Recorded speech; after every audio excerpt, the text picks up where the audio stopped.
Welcome to Conspiracy Corner Podcast, ladies and gentlemen. This is Abe, your host. I just dropped something. Today is August 2nd, 2024. It's raining while the sun is out, so that means it's going to rain this time tomorrow. Lammy's here, my co-host. Today, we are covering one of my heroes, one of the best politicians there is, Senator Rand Paul.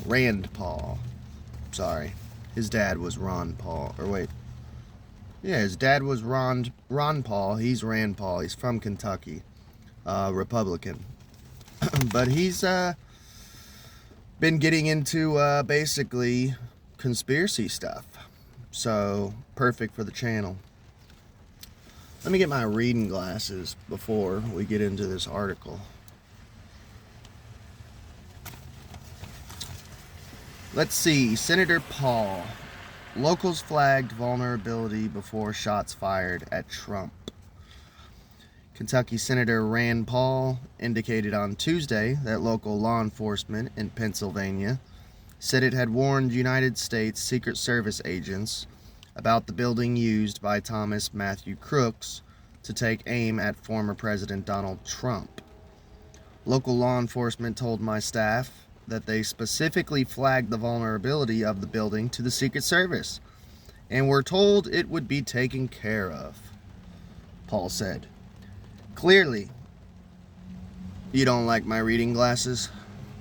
Too bad. I need them. Clearly, these vulnerabilities were not addressed. Acting Secret Service Director Ronald Rowe Jr. and FBI Deputy Director Paul Abbate appeared before a special Joint Senate Committee hearing on Tuesday, in which senators probed for specific answers about the security failure at the July 13th Trump rally. Unlucky 13. Yeah, this sunset is beautiful. I would love to see them getting grilled out in that Senate hearing, Congress, I think they said. No, Senate committee. Usually you can watch those on YouTube. I might do an OBS one of these days and like commentary on it. Paul, a Kentucky Republican, is the ranking member of the committee that oversees Homeland Security and government affairs. In his remarks, Paul also stressed local law enforcement officers had expressed suspicions about Crooks 90 minutes before he fired shots at Trump from the roof of a building just 400 feet from where Trump delivered his campaign remarks in Pennsylvania that day. Why was Donald Trump allowed to take the stage? And why wasn't he removed from the stage when a suspicious individual was taking increasingly suspicious activities, Paul asked. Rowe, a 25-year Secret Service veteran, is taking the place of Kimberly Cheadle. So now we know who replaced Cheadle, because remember, we talked about it, we covered it. Damn, that sun's bright. That she stepped down. So Rowe, a 25-year Secret Service veteran, I don't know much about this Rowe guy. I know Mike Rowe from Dirty Jobs, but I don't know about this Rowe. So let me know in the comments if you know he's cool, is he not cool. We'll have to look into him, maybe a deep dive or something. Who resigned her post after a ruinous appearance before the House. 3A. Paul. Oversight Committee, chaired by Kentucky Republican James Comer. He assumed oversight in the agency July 23rd. He succeeded Kimberly Cheadle, who quit under pressure from lawmakers and others. Rowe previously served as Deputy Director of the Secret Service, responsible for overseeing daily investigative, and protective operations. Starting with his opening statement, Rowe made no excuses for the agency. He told lawmakers that he was ashamed the Secret Service failed to secure the rooftop where the gunman fired on Trump. Firing at Trump, the gunman killed one person in the crowd and critically injured two others. One of the bullets grazed Trump's ear. This was a failure, and we will get to the bottom of it, Rowe told Senator Josh Hawley, a Missouri Republican. In response to a question from the committee chairman Gary Peters, a Democrat from Michigan, Rowe detailed that the information about the shooter was stuck or siloed in that state and local channel. Interesting. He also cited cellular and radio issues in Butler, Pennsylvania that day. It's like maybe they were jamming signals or something. Interesting. He said he would hold Secret Service agents accountable if they violated protocols, but he did not say if he had found such transgressions. Rowe said the Secret Service did not have any knowledge of a man was on the nearby roof with a firearm. No motive has yet been identified, but the FBI found that the shooter left hundreds of extreme comments online in prior years. Paul said his committee has formally requested interviews with the agents tasked with securing the July 13th event. Good. I hope they get fired.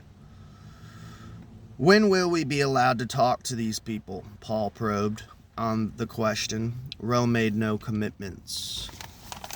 So, let me know what you think about that. Interesting.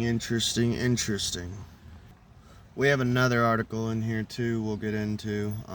If for some reason it doesn't fill the 30-minute mark, we'll do another hat pull of conspiracy, so we'll get into that. Man, it's a beautiful day here in Kentucky. It was storming earlier. We had a brownout. Here's the next image. I guess that's the new Secret Service, Ronald L. Rowe Jr. So that's the full name of the new Secret Service leader, boss, acting director. That's the proper name. New Secret Service chief is quote-unquote ashamed that the roof was unwatched. Washington. The acting Secret Service director told senators Tuesday that the agency failed on July 13th. Gee, you think? By not having a counter sniper focused on the roof where a would-be assassin fired 8 shots at former President Donald Trump, injuring him and others and killing a rally attendee. While Ronald L. Rowe Jr., the acting director, provided a more complete account of what happened that day than his predecessor did a week ago, he failed to answer a crucial question about that day. Who was supposed to be watching that roof? In one of his first actions as acting director, Rowe said he went to the site of the shooting in Butler, Pennsylvania, and specifically to the warehouse roof that the gunman had used, which had been unmanned and apparently unwatched. Well, that's good. He's actually going there and investigating it. Rowe said he climbed onto the building and laid on the roof so he could see the direct line that the shooter, later identified as Thomas Crooks of Bethel Park, Pennsylvania, had to Trump. What I saw made me ashamed, Rowe told the joint hearing of the Senate Homeland Security and Judiciary Committees. As a career law enforcement officer and a 25-year veteran of the Secret Service, I cannot defend why the roof was not better secured. Almost like it was an inside job. He said the Secret Service would ensure that local and state enforcement are on roofs in the future. In Butler, there were 2 local counter snipers in one of the warehouse buildings, watching the crowd from the windows. At the time, Crooks ascended to the roof of the adjacent warehouse. We are looking at this, and they should have been on the roof. And the fact that they were in the building is something I'm trying to understand, Rowe said. Well, we covered that, several episodes back we covered that. They said it was too hot. Aww. It's too hot out here. We need to go down and go inside and cool off. And while you're cooling off, you don't hear noises of someone climbing on the roof. I don't know about you, but I've always heard when someone walks on my roof. We get raccoons where I live, and they walk on the roof, and you can hear that shit. Where did I leave off? The Butler County District Attorney, who oversees local counter snipers who were at the rally, has previously said that the Secret Service never told his agents to cover the roof Crooks used. Rowe described problems with communications among law enforcement agencies that ultimately delayed crucial information from being relayed to the Secret Service. He said the agency's plans to use equipment that would have detected the gunman's use of a drone hours earlier was stymied by the local cellular service. So like a blackout almost. Like I said, jamming signals, sounding more and more like an inside job. Ultimately, Rowe said the events of July 13th were a result of a failure of imagination. The fuck does that mean? To see that we actually do live in a very dangerous world where people do actually want to do harm to our protectee. But we didn't challenge our own assumptions, he said. We assumed that someone is going to cover that. So that's the new Secret Service acting director, Ronald L. Rowe Jr. Interesting. What do you guys think? Do you guys know anything about this guy? That's a new rabbit hole. We might have to do some investigation on this feller. See if he's cool or see if he's a swamp person. You know what I mean? Let's get on with the show, though. Some new subjects. We'll do hat pulls from here on out. So if I seem real calm today, I just honestly took a aproprizole yesterday, and I'm going to do a deep dive into that, of basically how it's chemical lobotomy. Keeps me cool, though. Have you all seen this? The Nephilim Biden is what Sam Tripoli's calling him. So after Joe Biden got out of the hospital in Vegas for COVID, there's footage. He's like 7 foot tall now. And it's fucking insane. And I can't help but start going into like QAnon shit of like, is this a guy in a mask? Is this an actor? What the fuck is going on? Now, devil's advocate, it could have been the camera angle. And I know people are saying that because like, look into the behind the scenes of Lord of the Rings and how Peter Jackson filmed angles certain ways to make Elijah Wood and Sean Astin look short and stuff standing next to Gandalf, you know. I mean, it could be the angle maybe, but kind of reminds me of like one of my favorite conspiracies. Like I love fun conspiracies, and I miss like old school conspiracies. Back in the day, we used to have like fun conspiracies, you know what I mean? And one of the recent conspiracies earlier this year that I thought was fun and cool was Ron DeSantis wearing high heels to make himself taller. Did you guys get into that rabbit hole? It's fucking hilarious. He was wearing like dress shoes, like boots, zip up boots or whatever, with high heels. Like Prince used to wear them, basically to add like 2 or 3 inches to his height. Which honestly, dude, um, those boots, like the ones he was wearing, are kind of awesome. Like, I got boots that I wear. They're high tops, but they're almost like dress shoes. So I kind of like that style of shoe, honestly. I like fashion in general, you know.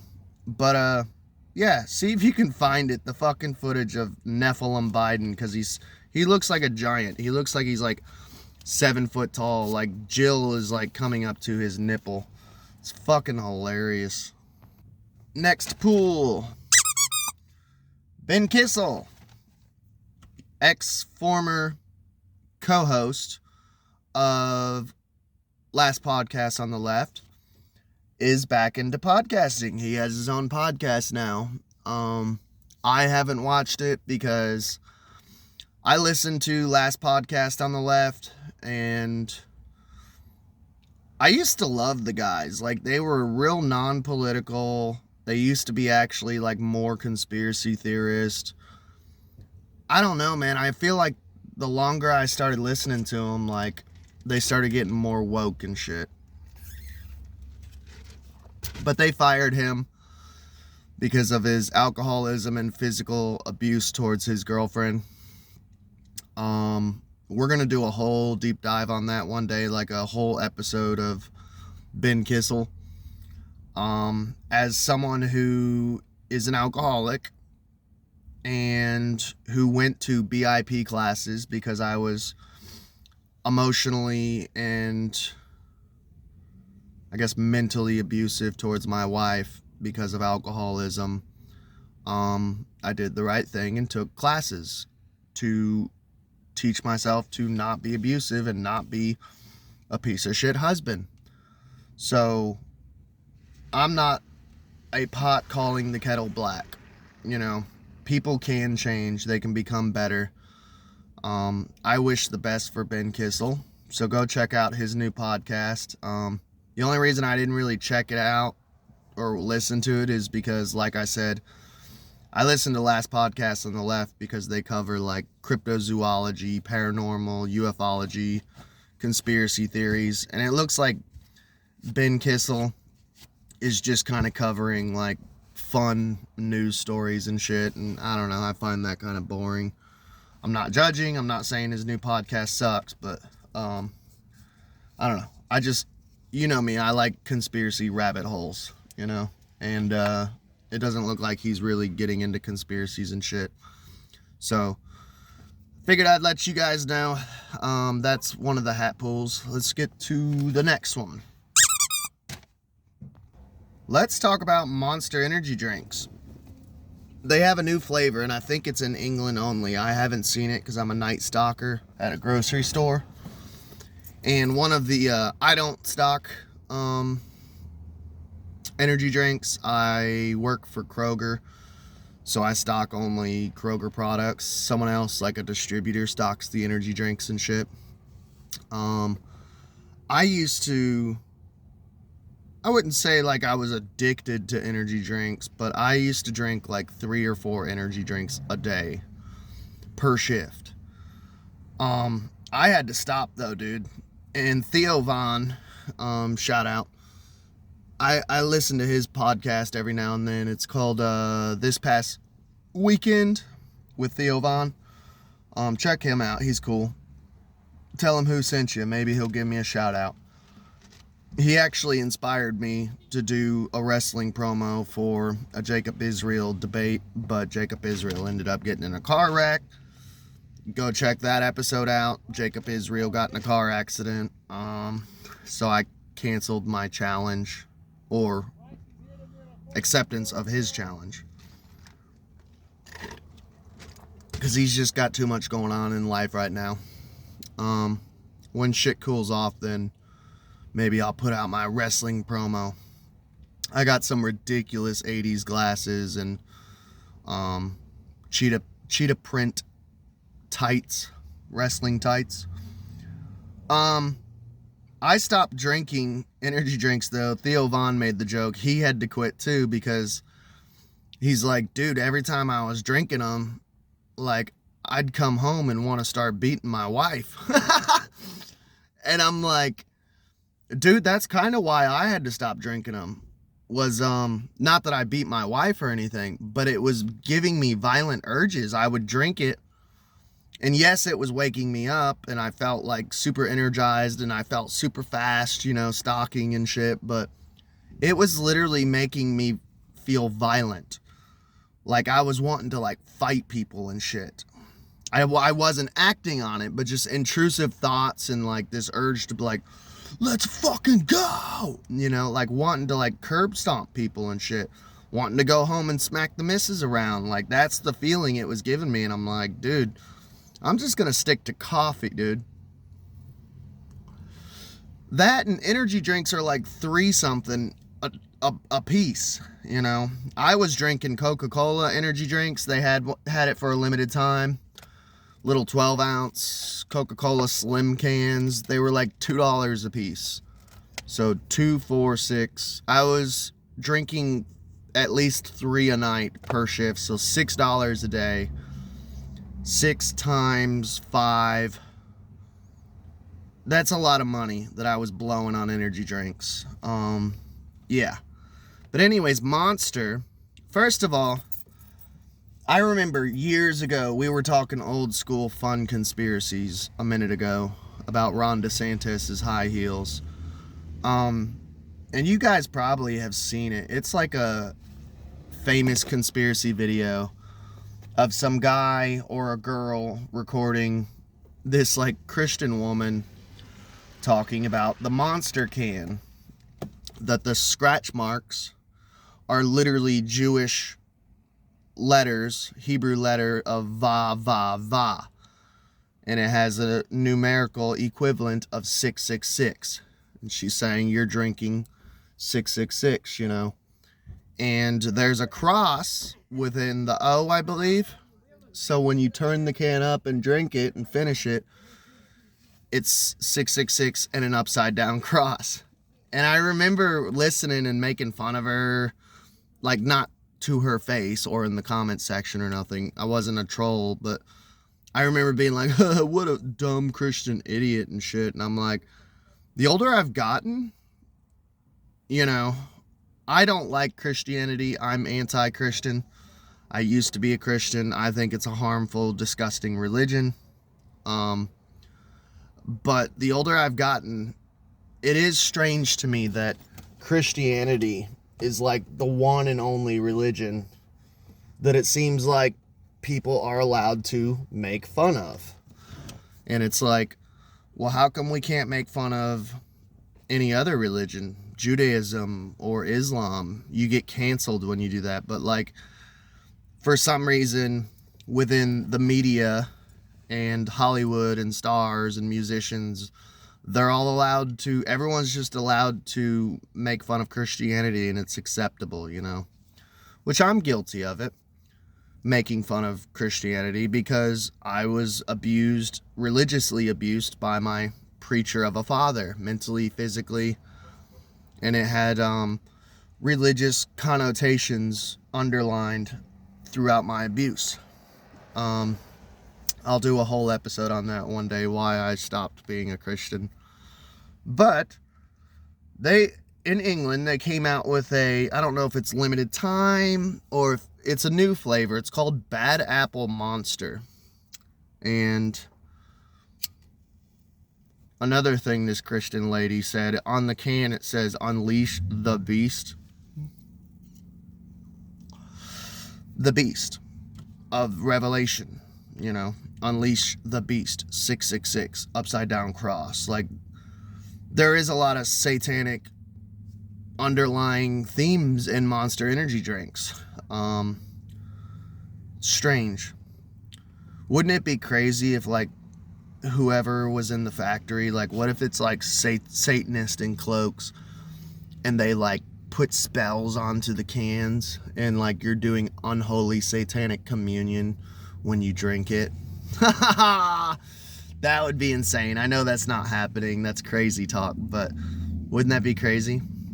But this Bad Apple flavor, it's a new apple flavor, obviously.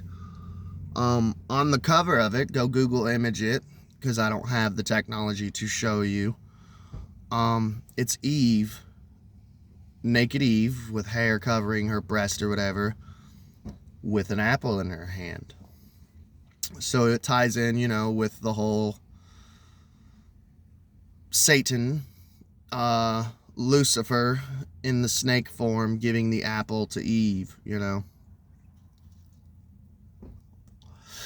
Interesting stuff.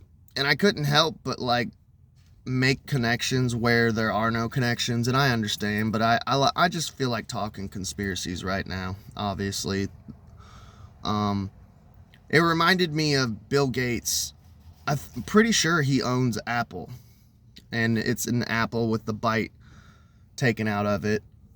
Basically, I've always heard the conspiracy community says that represents the apple that Adam and Eve took a bite of, the fruit of knowledge, And it was weird, Bill Gates, we all know, is evil as fuck. He wants to black out the sun, genetically modify mosquitoes. I did a whole episode on that, so go check out GMO mosquitoes. Shameless plug, but he sold his first computer. We all get this story, kind of like a Paul Bunyan type story that you hear with the Rothschilds and all these elites. They all have an American dream story. I remember in the 90s, my dad, he was a big fan of Bill Gates, and he's he was making computers in his garage, and he made the first personal computer, and he was just this nobody, poor nerd, and became a millionaire. It's the American dream, son. You should strive to be like Bill Gates. You always get this fake Paul Bunyan story or Johnny Appleseed American legend, But I think he sold his first computer for $666.66. That's on purpose. So Apple, computer, 666. I couldn't help but go, interesting. I'm seeing a trend here.